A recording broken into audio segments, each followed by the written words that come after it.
So now in session 2, we are going to talk about smart communicator, okay?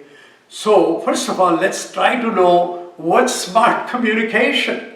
Now, smart communication is the one which is done in the most effective way that makes the impact that you want to make, that communicates the message that you want to communicate, and it's a complete communication. Nothing is left, okay? So what's smart communication? That is convey the right message to the right people for the right purpose at the right time in the right manner for the right impact or the right outcome. So when you have all these rights come together, that's the smart communication. Let me repeat that to you. It's the right message, right purpose, right outcome, right manner, and right timing, and right people. That's the smart communication. Now, there are 7 stars, I call it, which will help everybody become a smart communicator. What are those 7 stars? One is you have to have a purpose. Okay, know the purpose. Second is know the audience. Connect with the audience. You know, who is the audience? Are these the farmers? Are these the professionals? Are these the scientists? Who are these people? You should know your audience. Third is the environment. What is the setting? What's going on here? Is this a discussion? Is this a conference? Is this an informal speech? All of that one should know. The fourth is the opening and the closing is very important, because opening is winning half the battle. And so in the opening, you kind of greet and you be very courteous, you be very positive, and if you can connect in some way with the audience, find some commonality between you and the audience.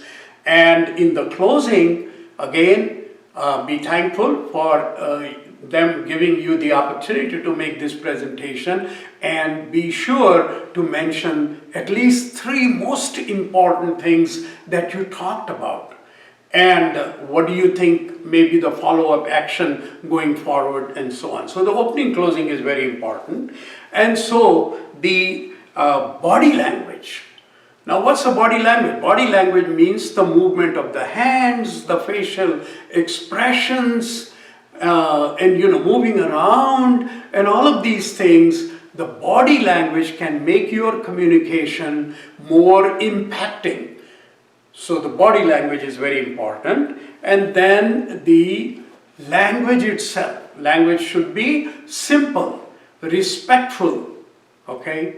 And at the same time, the last but not the least would be you don't want to go talk in the same tone for forever. No, there should be voice fluctuation. In other words, if you're talking about motivation, then the voice has to be in that manner. If some sad thing has happened, some accident has happened, and you're providing that information, then your voice has to take a different shape, okay? So the voice fluctuation has to be there.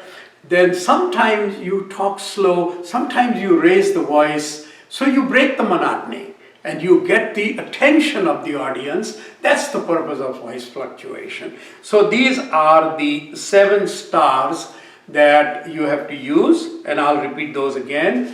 The purpose, knowing the audience, the environment, opening and closing, body language, language itself.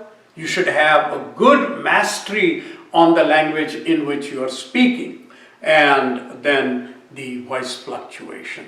So these are the 7 stars of smart communication.